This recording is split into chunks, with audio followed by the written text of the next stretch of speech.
warahmatullahi wabarakatuh.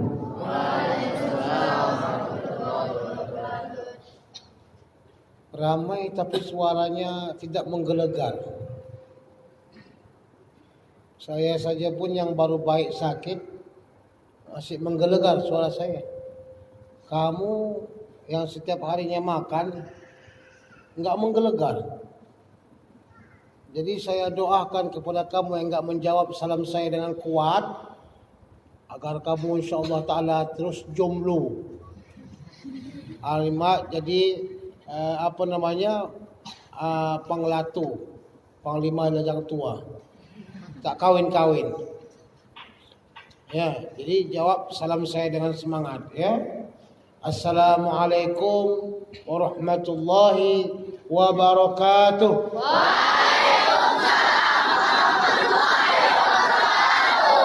Itu semangat akibat takut tak kawin. Itu ya. Alhamdulillahirabbil alamin. Wassalatu wassalamu ala asyrafil anbiya'i wal mursalin sayyidina Muhammadin wa ala alihi wa sahbihi ajma'in, amma ba'd. Alhamdulillah, segala puji bagi Allah, salawat dan salam kepada Rasulullah sallallahu alaihi wasallam.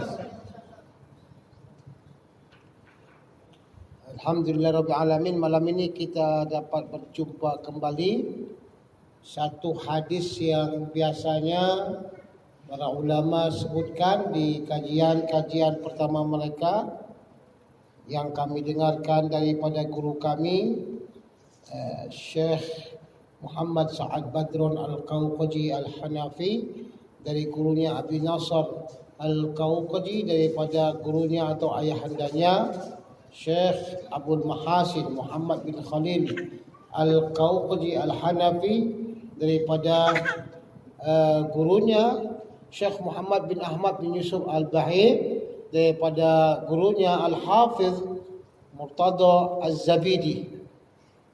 Al-Hafiz Murtada Az-Zabidi atau Al-Hafiz Muhammad bin Muhammad Murtada Az-Zabidi ini yang pertama kali datang daripada Zabid, Yaman ke Mesir, ke Al-Azhar Syarif. Ketika itu beliau datang dan masuk membacakan hadis dengan rentetan sanadnya kepada pelajar, sehingga pelajar semua tercengang. Mereka semuanya terheran-heran dengan apa yang dibacakan oleh Al-Hafidz Murtada Az-Zabidi. Karena ilmu riwayah di Mesir sudah mati ketika masa Murtada Az-Zabidi datang. Orang tidak tahu lagi ilmu hadis. Orang tidak tahu lagi anfolan. Tapi dengan hafalan beliau membaca hadis Nabi SAW dengan hafalannya, dengan sanad demi sanad. Kita hafal nama amal binniyat, tapi tak hafal sanadnya. Kita hafal, apa lagi yang kamu hafal? Apa yang kamu hafal? Makan, minum. Yang kamu apa? A'udzubillahi minal khubuthi wal khaba'ith, gitu ya.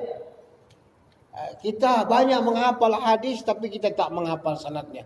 Tapi Al-Hafidz Muhammad bin Muhammad Murtada Az-Zabidi Al-Hanafi Al-Naqsyabandi Al-Asyadili, ya, beliau membaca hadis dengan sanadnya, sehingga para ulama yang ada di Al-Azhar Syarif merasa ta'ajub, terheran-heran dengan kealiman dan kekuatan hafalan beliau. Dan saking hafalnya beliau, saking hebatnya beliau, dia berpikir untuk memajukan orang Arab ini perlu buat satu kamus. Maknanya hanya untuk kembali kepada speak Arabic, bahasa Arab. Dia bercadang kepada muridnya, Arab ini mesti kembali kepada Arab yang tulen, yang pandai berbahasa Arab, maka mereka akan kembali berjaya. Kalau kamu ingin pandai berjaya kamu di dunia ini, maka kamu mesti pandai bahasa Arab. Jangan tinggal lama-lama di Arab tak pandai bahasa Arab. Ada? Ada enggak yang pandai lama tinggal di Arab tapi tak pandai bahasa Arab? Ada? Ada. Unta. 10 tahun unta tinggal di Arab, tak pandai bahasa Arab. Yang tahu dia itu ngapa katanya. Himar. Himar lama tinggal di Arab tapi tak pandai bahasa Arab. Jangan bodoh. Jadi usahakan kamu pandai bahasa Arab. Kenapa? Karena itulah kunci dunia. Bahasa Arab adalah kunci dunia, bukan miftahul jannah. Kamu buat malah saya aja kau. Miftahul dunia. Miftahul dunia. Jika kamu ingin keliling dunia ini, kamu mesti kuasai bahasa Arab.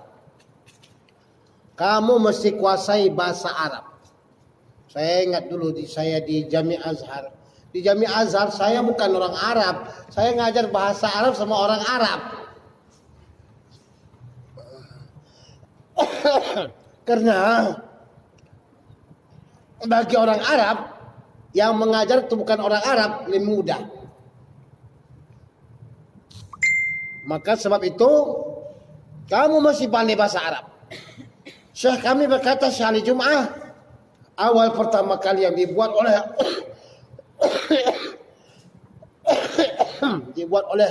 Al-Hafiz Muhammad Murtadha Az-Zabidi adalah bahasa Arab.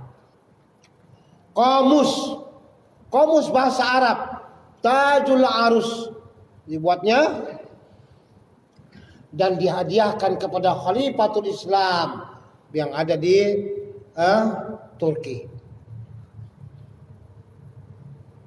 Jadi ternyata lambangnya, simbol untuk kemajuan itu bahasa Arab. Kenapa Islam jatuh? Kenapa Islam bobrok? Kenapa orang Arab itu bodoh? Karena mereka tinggalkan bahasa Arab. Kalau bahasa Inggris, Masya Allah, mereka pandai bahasa Inggris. Tapi bahasa Arab, mereka banyak yang bersalahan. Orang Arab kadang-kadang mendengarkan saya bicara aja pun, kamu lebih fasih kali daripada saya ya katanya. Padahal itu bahasa apanya? Bahasa mereka. Ada juga yang mengatakan kawan-kawan kita kena bodohnya mereka kata gini. Saya iri nengok orang Arab. Dari kecil mereka sudah pandai bahasa Arab. Iri saya nengok orang Arab pandai sudah bahasa Arab. Bahasa yang mereka gunakan itu bahasa pasaran yang tidak memiliki kaidah nahwu dan shorof. Maka maksud tadi itu kamu pandai bahasa Arab, kamu kuasai nahwu dan shorofnya. Maknanya ketika kamu berada di sini, itu bukan akhir daripada penuntutan ilmu. Kalau Syekh Ali Jum'ah mengajar, itu yang di bawah kakinya semua itu dokter-dokter itu dokter. Ada dokter dan magister. Maknanya apa? Walaupun sampai ke dokter, tetap mereka mengaji. Ilmu itu tinggi. Yalah memang kita belum lagi tengok ada jumpa dengan orang-orang yang lebih alim. Tapi maknanya pengkajian, belajar ilmu itu sampai mati. Itulah kehebatan daripada Al-Hafiz Murtadha Az-Zabidi. Yang pertama dia buat apa? Qamus. Yang kedua dia buat biografi para ulama dalam Mu'jam Syuyukh, dalam Ma'ajim. Dan banyak perkara-perkara yang dia buat, saya singkatkan. Yang ini membuat kejayaan Islam. Jadi anak-anak muridnya itu memiliki minda yang tinggi, minda yang jauh ke depan. Minda yang jauh ke depan. Tengok orang barat. Kau punya HP apa? Hah? HP apa kau punya? Hah? Samsung apa? Hah? Jangan malu-malu, sebut aja. Samsung 12, Samsung berapa? Nggak bisa bercakap. Kuk. 。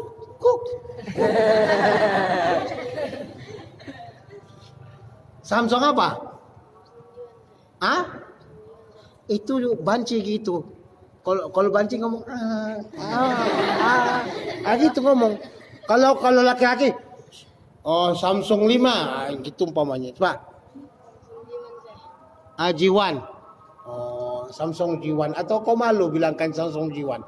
Orang dah Samsung G2, ada Samsung G3, ada Samsung G5, Jangan malu.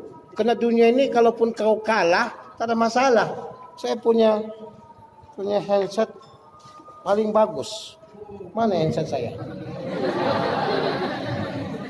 Ini Ustaz Abdul Razak pun kalah itu. Ini paling bagus ini. Bila dibaling ke anjing mati. Ini namanya handset takut kepada Allah. Betul tak? Kalau pelajar-pelajar mak suruh pakai suruh pakai handset Nokia agar nanti suaminya jangan kena pecat.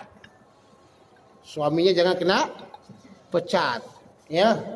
Mak ni kalau pegang handset mau gatal tangannya, gatal. Setiap ada acara, ada apa berita, langsung di update status. Kalau tengok pula kan, wak labu hantu pun mau buat update status. Itu. Jadi ternyata konsep miftah itu adalah ternyata lughatul Arabiyah, bahasa Arab. Dan itu juga miftahnya surga. Jadi kamu mesti pandai bahasa Arab. Ternyata anak-anak muridnya Syekh Al-Hafiz Muhammad Murtada Az-Zabidi ini adalah orang yang paling ditakuti oleh Napoleon Bonaparte. Tahu? Napoleon Bonaparte tahu enggak? Tahu enggak? Enggak tahu? Hah? Enggak pernah belajar sejarah? Saya kasih tahu ya. Dulu tahun 1 di apa? Perancis itu dikuasai oleh kerajaan Louis diguling oleh pemberontakan yang dipimpin oleh Napoleon Bonaparte, maka jadilah kerajaan berubah kepada republik. Dan Republik Prancis ini menjajah datang ke Mesir. Tahu Mesir? Mesir tahu enggak? Hah? Ada yang enggak tahu Mesir? Tulis tangan. Ada yang enggak tahu Mesir? Enggak ada ya? Alhamdulillah kamu enggak tahu Mesir. Kalau ada kau kata saya enggak tahu Mesir, saya bawa kamu ke Mesir. Tapi karena enggak ada yang tahu, semuanya tahu, jadi enggak saya jadikan bawa ke Mesir. Ya. Rugi kan? Rugi kan? Kalau ada yang kata saya enggak tahu, iya saya bawa ke Mesir. Mesir itu indah sekali. Sangat indah. Setiap jengkalan itu adalah sejarah. Masuklah Napoleon Bonaparte ke Jami' Al-Azhar Asy-Syarif dan membunuh seluruh murid-murid Al-Hafiz Muhammad Murtada Az-Zabidi. Kenapa? Karena kalau hiduplah murid-muridnya semuanya jadi ulama dan jadi pemicu kemajuan Mesir ketika itu. Makanya mereka sangat takut sehingga setiap harinya membunuh ulama-ulama murid daripada Al-Hafiz Muhammad Murtada Az-Zabidi. Karena ada ulama yang otaknya maju. Kau mesti otak maju, jangan hidung aja maju. Nah, ini punya perut maju terus.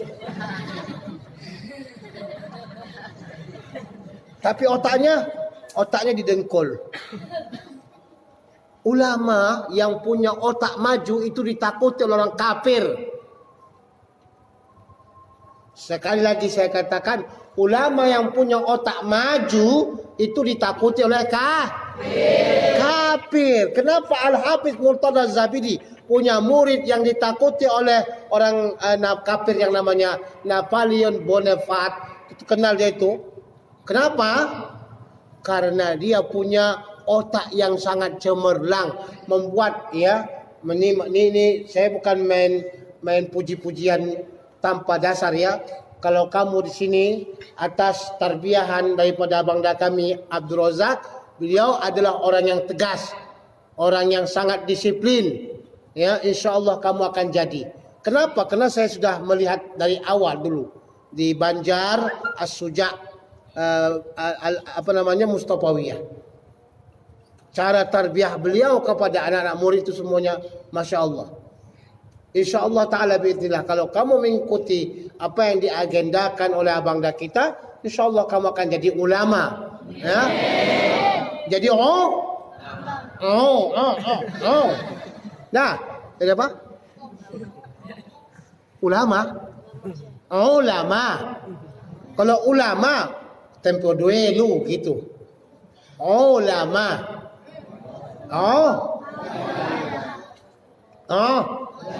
Ulama. Mau jadi ulama? Mau? Kamu punya cita-cita ingin jadi ulama. Jadi ulama itu susah. Ketika kamu ingin jadi ulama susah, jadi ulama pun susah. Kau pikir nak kalah? Kau pikir mau makan macam belacan?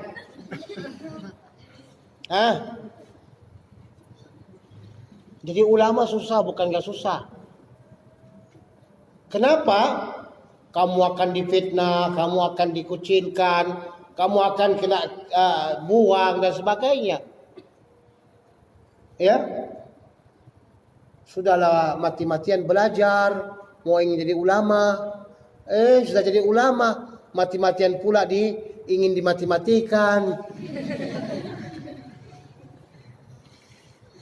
Jadi mesti niatnya kuat, azamnya kuat. Ya Allah, aku ingin jadi ulama. Kenapa ingin jadi ulama? Gak enak jadi ulama. Coba tanya sama ulama-ulama. Yang pertama, jadi ulama itu cepat mati. Ayo. Karena kata Allah, ya, min asratis sa'ah qillatul ilmi. Di antara tanda-tanda hari kiamat itu adalah sedikit ilmu. Kalau dah sedikit ilmu, macam mana tanda-tandanya sedikit ilmu? Allah mematikan para ulama-ulama. Mananya ulama itu cepat mati. Iya. Mau kamu cepat mati? Saya belum kahwin lagi katanya. Saya ingin punya anak cucu. Saya nak ingin tengok cucu saya main-main. Jadi kata kalau ulama-ulama yang cepat meninggal dunia katanya, tidak. Kalau kamu ingin panjang umurmu, sampai ke Mesir saya tengok, setiap ulama yang dianya mengajar faraid umurnya panjang insyaAllah. Jadi belajarlah kamu faraid dan ajarkan, kemudian insyaAllah umur kamu akan panjang. Ya, jadi apa? Ulama faraid. Mudahnya itu. Jadi Al-Hafiz Murtada Zabidi daripada gurunya Ahmad bin Husain Az-Za'bali, daripada gurunya qala haddatsana Muhammad bin Alauddin Al-Babili qala haddatsana Muhammad bin Ahmad Ar-Ramli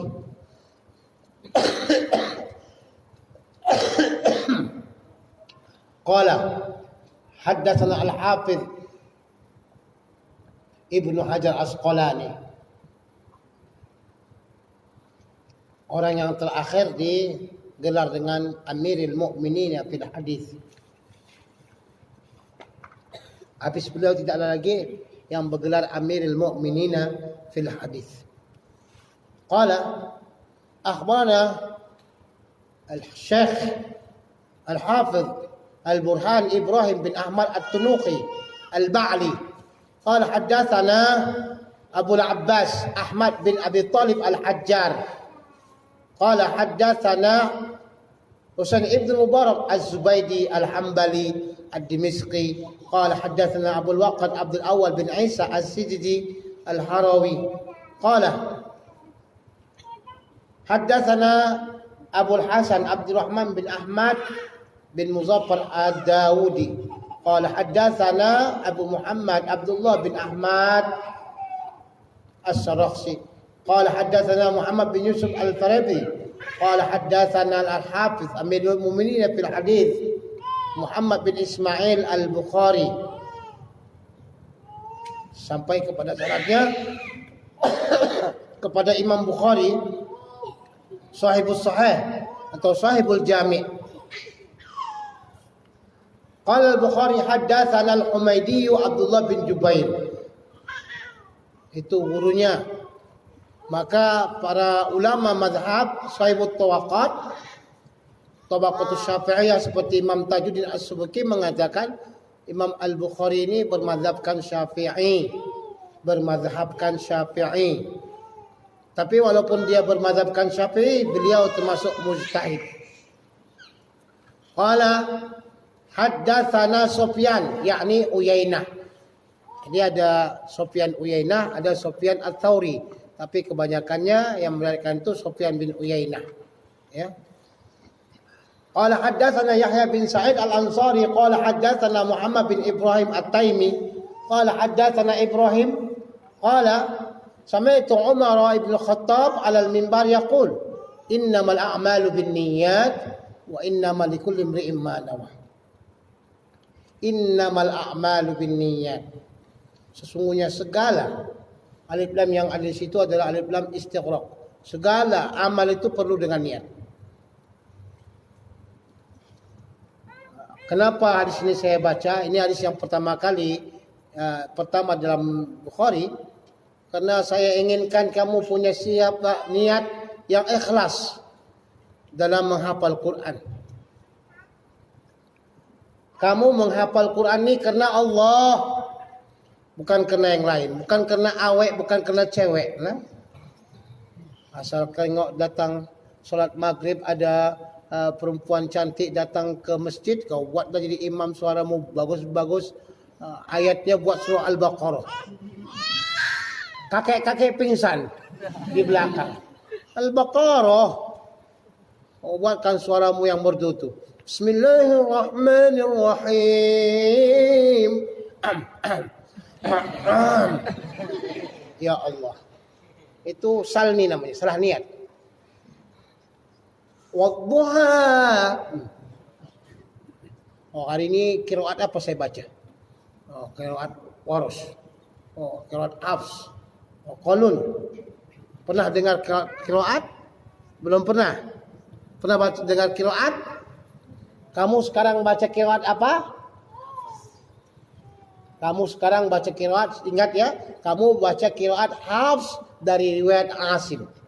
Hafs dari riwayat Asim. Saya tanya lagi, kamu baca kita apa? Riwayat qiraat apa? Hafs dari Asim. Jangan pula aku kata, iya kami baca qiraat Hafsah. Itu nama pacarmu. Bukan nama qiraat. Maksudnya apa itu qiraat? Nantilah itu kita akan kasih tahu. Ya. Tapi ingin saya tekankan lagi, tolong ikhlaskan. Kamu datang ke sini mau ngapain? Hah? Mau tidur? Mau apa? Menghafal Quran. Untuk apa kamu hafal Quran? Untuk apa dia hafal Quran? Orang kata untuk apa lagi hafal Quran? Sudah ada Quran dah. Kalau mau dibaca udah buka aja lah. Al-Quran itu dibuka aja udah ada tertulis sudah. Itu apa lagi dibaca? Al-Quran itu perlu dihafal ketika waktu dia belum tertulis katanya. Kalau sudah tertulis entah apa lagi dihafal. Ayo apa kamu jawab? Hah? Kamu jawab kukuruyuk.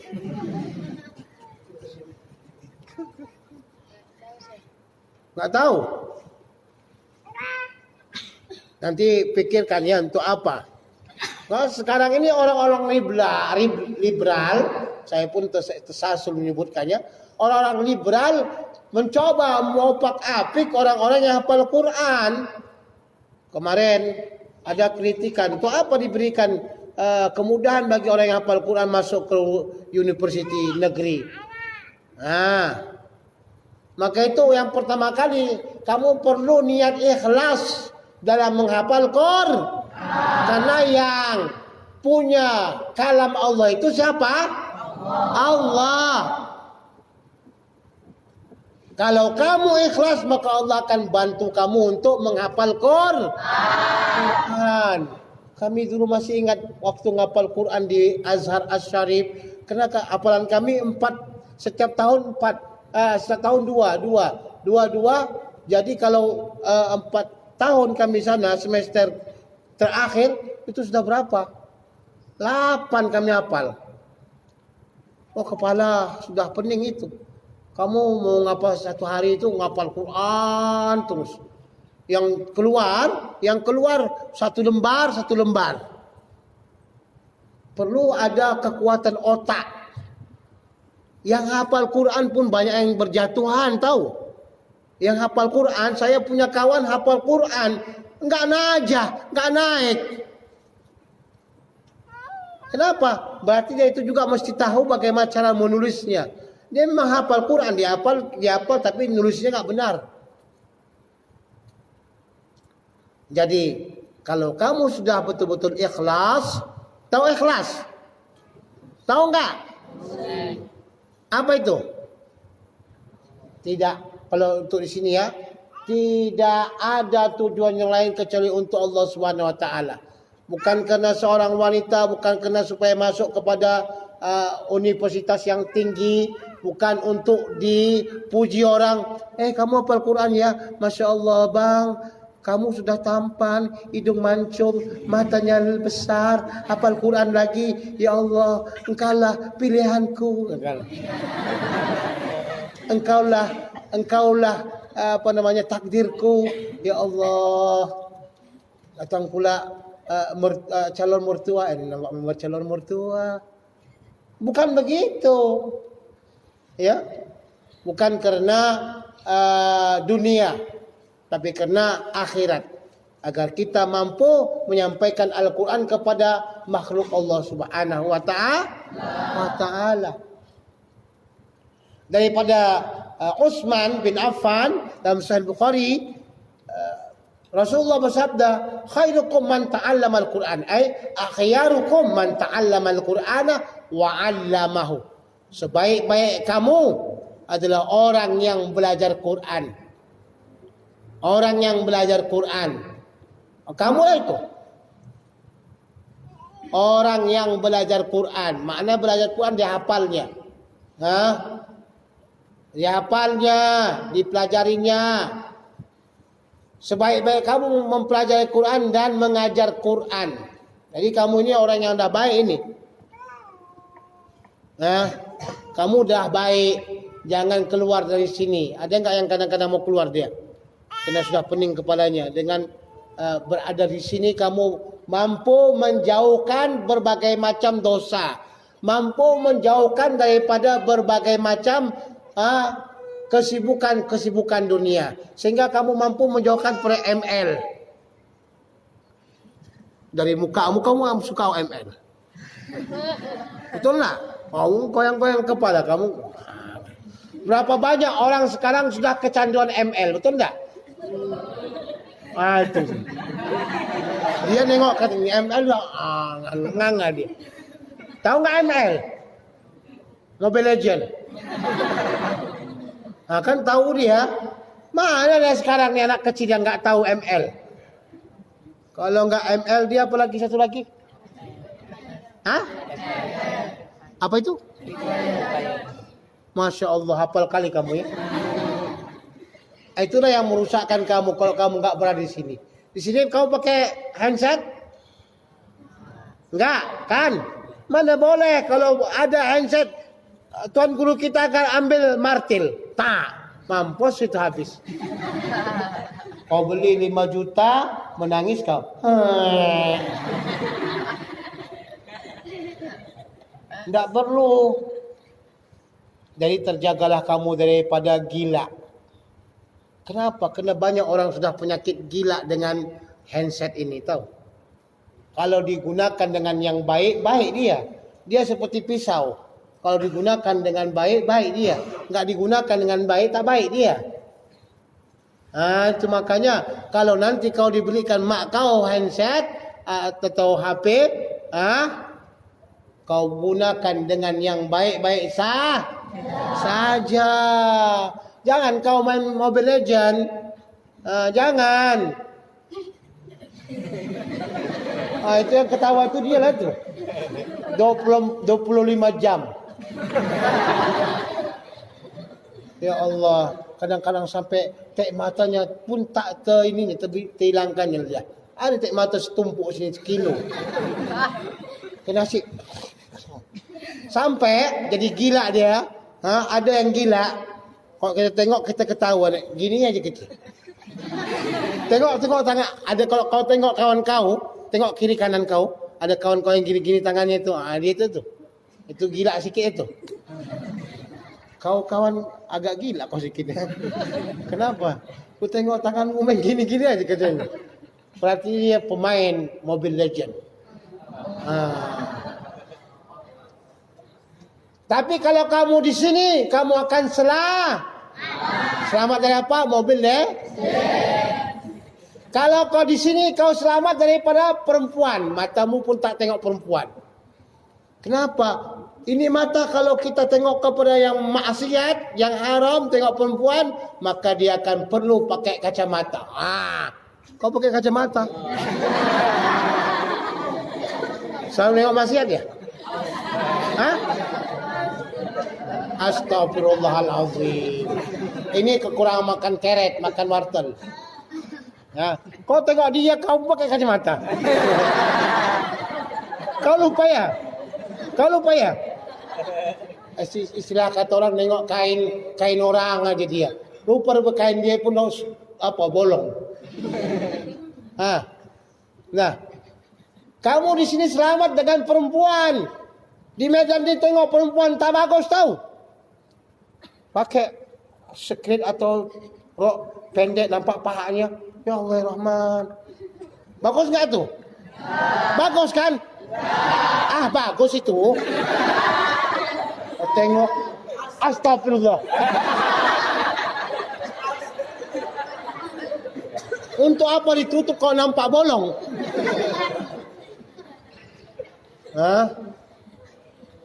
Untuk apa ditutup? Makanya di sini enggak nampak perempuan. Kayak kau nampak apa pohon? Kau tengok pohon pun saudara bodoh betul lah tu. Tengok pohon saudara. Tengok perempuan pun kita tak tengok. Alhamdulillah. Tapi santri ni kalau tengok kata perempuan muria kali. Tengok perempuan pakai cadar pun dia tak puas juga. A'udzubillahi minasyaitonirrajim. Tertengok perempuan, hafalan kamu akan hilang.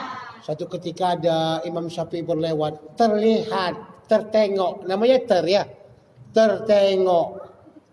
Terbuka sikit ada perempuan di Arab sana itu angin kuat. Jadi ada perempuan jalan terangkat kainnya, nampak pahanya. Jadi tertengok. Tertengok loh. Kalau kamu kan tertengok, memang ditengok. Ya Allah, kurang lagi ke atas kak katanya. Gitu dibilang. Kak, kurang ke atas kak.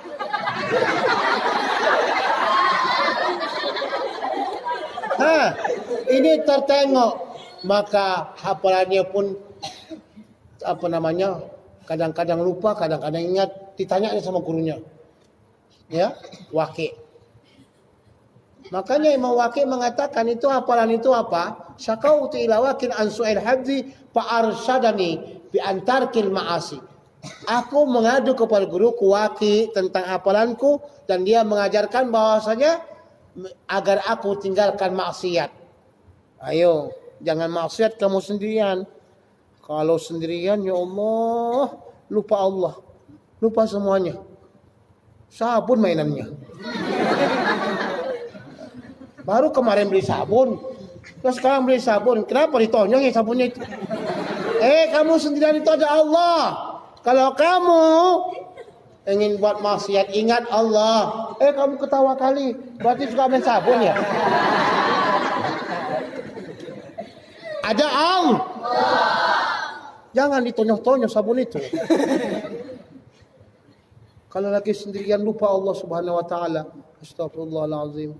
Tapi kalau sekiranya dia lagi ramai-ramai, ya Allah waraknya enggak tanggung. Subhanallah. Macam dia yang paling waraknya. Macam Syekh Barsiso. Nah,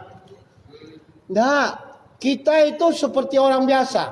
Makanya ada kadang-kadang guru kami mengajarkan kepada kami pakaiannya pakaian kumuh, nggak pakai kopiah, nggak pakai apa-apa. Di ramai orang, di sendirian orang. Agar apa? Agar sama aja. Banyak orangnya atau nggak sedikit orangnya, tetap hatinya kena Allah. Ya, itu tujuannya. Tidak lain dan tidak bukan. Karena kita kadang-kadang dibawa oleh syaitan perasaan kita, oh Syekh Kabir. Bukan macam jeruk purut. Dah fikir ni wali Allah godang besar. Ternyata dia adalah syaitan besar. Enggak gitu. Kamu nanti hafal Quran, jangan nanti kamu perasaan oh ini wali Allah ini. Kalau aku doakan, oh habis terangkup dunia ini katanya. Tak. Kita ni semua di hadapan Allah SWT semuanya adalah hina. Ya. Jadi jangan perasaan kita nanti kalau dah katanya sendirian, kita lupa Allah. Kalau ramai-ramai, kita yang paling alimnya. Sama aja. Itu dia. Sudah. Nanti kau campak cermin mata itu agar jangan nampak kamu itu bermaksiat. Syakautu ila wakin an su'il hadzi fa arsyadani bi antarkin ma'asi fa inal hadza fadlu min ilahi. Karena apa itu adalah keistimewaan yang Allah berikan kepada orang. Fa fadlullah la yu'ta li'asi. Dan keistimewaan itu tak akan Allah berikan kepada orang yang suka bermaksiat. Selagi kamu suka bermaksiat, maka hafalan kamu akan hilang. Syekh, kenapa hafalan saya hilang? Karena kamu maksiat. Mudah aja. Berapa banyak? Ini sekarang kamu hafal Quran berapa juzuk kamu hafal. Tapi nanti ketika kamu remaja, dewasa, pemuda akan datang dengan berbagai macam problem kehidupan. Kamu akan jumpa dengan betina. Ada betina yang begini dan begitu. Sanggupkah kamu menahan? Apalagi kamu punya wajah yang handsome. Datanglah betina yang sikit-sikit bang katanya. Bibalas bang katanya. Bibalas. Pere bang, pere katanya. Orajulun. Seorang laki-laki. Orajulun. Seorang laki-laki. Da'adhum ra'atun zata mansibin wa jamalin. Faqala ana akhafullah rabbal alamin. Seorang laki-laki yang diajak oleh seorang laki perempuan, diajak seorang perempuan yang cantik jelita dan kaya, yuk kita enak-enaknya bang, yuk kita katanya ya, saya kasih 50 juta. Saya kasih 50 juta. Banyak kan 50 juta? Banyak kan? 25 juta dikasih sama Ustadz untuk pergi umrah. Lebih lagi 25 juta. 25 juta untuk sedekah. Mau masuk surga. Aku kasih kau 50 juta. Kata perempuan itu. Perempuan itu cantik. Tubuhnya macam gitar Eropa. Giginya putih. Alisnya seperti semut berbaris. Hidungnya seperti burung pelatuk. Cantik. Bila dia tersenyum, sepertinya dunia ini mau merekah. Cantik. Siapa yang cantik di Indonesia ini? Siapa namanya sekarang? Syahrini. Udah kawin dah. Kalah dia, maju mundur cantik katanya. Cuma maju sama mundurnya cantik. Kalah dia dikalahi saingan dengan siapa? Ayu Ting Ting. Oh, dia suka dengan Ayu Ting Ting. Ketahuan. Dengan Siti Badriah. Dengan siapa? Tahu kau? Nampak enggak? Pernah dengar nyanyinya? Hah? Benar? Bohong.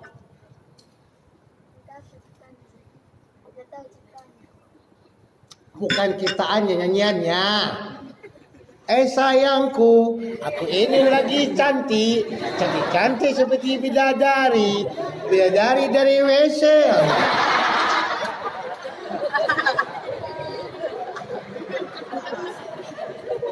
Dialah yang ngajak kau. Yuk kita bang berzina yuk. Yuk bang berzina yuk. Aku kasih 50 juta. 100 juta. Dikasih 100 juta. Mau enggak?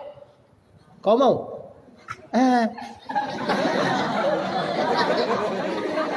Habis. Kau mau 100 juta? Lain pula itu kepalanya itu. Tunggu ya, Mas Siti Badriah, saya istikharah. Ngapain istikharah? Ini maksiat. Siapa sini yang sanggup takut sama Allah? Kata, ini akhabullah rabbal alamin. Ketika seorang wanita seperti Siti Badriah atau Syahrini ngajak. Siapa berani? Kau? Nggak yakin saya. Nggak yakin. Nggak yakin. Itu dia. Itu salah satu di antara 7 orang yang dimasukkan Allah dan dinaungi Allah Subhanahu wa taala. Kuat imannya. Diajak, astagfirullah. Ya bang, astagfirullah. Ya bang, pergilah kau ke neraka. Nah itu. Maunya kamu juga begitu insyaAllah ta'ala. Kuatkan imanmu, amin. Sehingga kamu nanti menjadi orang-orang yang hafal Quran dan membawa Al-Quran kepada umat.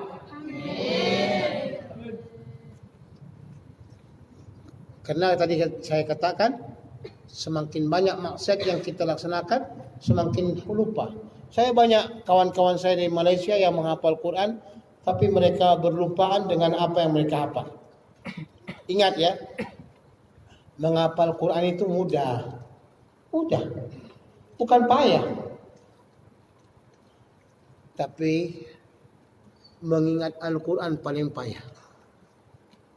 Mengekalkan ingatan Quran paling payah. Ya. Jadi ketika saya katakan kamu belajar Quran itu paling baik, adalah termasuk kamu itu orang-orang yang dipilih Allah Subhanahu wa taala. Ketika kamu berada di sini, kamu itu dipilih Allah Subhanahu wa taala. Yang kedua yang kamu perlu pelajari, panjang pendeknya, tajwidnya. Kamu pelajari idgham, ikhfa, iqlab. Ya. Jangan membaca aja hantam. Orang Jawa kata hantam kromo. Yang dibaca alam nasrah laka sodok, dibacanya alam zalikal kitabul la raiba fi. Dibaca begitu alam. Sama dengan alam nasrah. Jadi saya dulu pernah mengajar di Maga, di rumah Buya Raihanatul Jannah. Situ banyak orang yang punya lahjah payah. Datang mengaji sama saya. Ijasul silatil ardu silsalaha. Izazul isasul. Isasul. Kalau kamu enggak percaya itu terjadi, cobalah kau ngajar di daerah Kota Naupan ke bawah. Itu banyak itu orang Mandailing di sana yang bilangkan jim, zai, sa. Akhirnya gara-gara mereka itu begitu, terikut-ikut sayanya. Isasul saya kata. Itulah payahnya. Saya kata besok kau terus datang lagi. Mampu saya ngajar. Tak datang dia lagi. Karena memang sulit untuk mengajarkan. Nah kamu diusahakan makhrajnya itu. Ada tamatan purba yang membilangkan Allah saja payah. Ya kalau kamu dari Nigeria tak apalah. Ada Nigeria sini. Di Nigeria itu bilangkan Allah payah itu. Allahu Akbar, Allahu Akbar. La ilaha illallah, la ilaha illallah, la ilaha illallah. Kami berzikir sama mereka dalam tarikat, selalu mereka angkat suara la ilaha illallah, la ilaha illallah. Macam ayah si putih. Jadi betulkan kalimatnya itu. Yang tabkhim, yang tarkik. Kau tengok lam yang tarkik macam mana? Lam ini kan macam boleh kita katakan ya ayah si butet bilangkan Allah. Asyhadu an la ilaha illallah. Sudahlah kata. Makanya yang tarkik kamu buat tarkik itu dipelajari itu di Mesir. Mentarkikkan huruf, mentafkhimkan huruf. Kemudian apalagi nanti yang kau pelajari, karena sekarang belum lagi masuk kepadamu, yaitu sekarang kamu fokus untuk menghafal saja, tapi perlu kamu pelajari karena itu fardu kifayah. Fardu kifayah. Apa itu? Qiraah. Kamu pelajari qiraah. Apa itu qiraah? Cara membaca.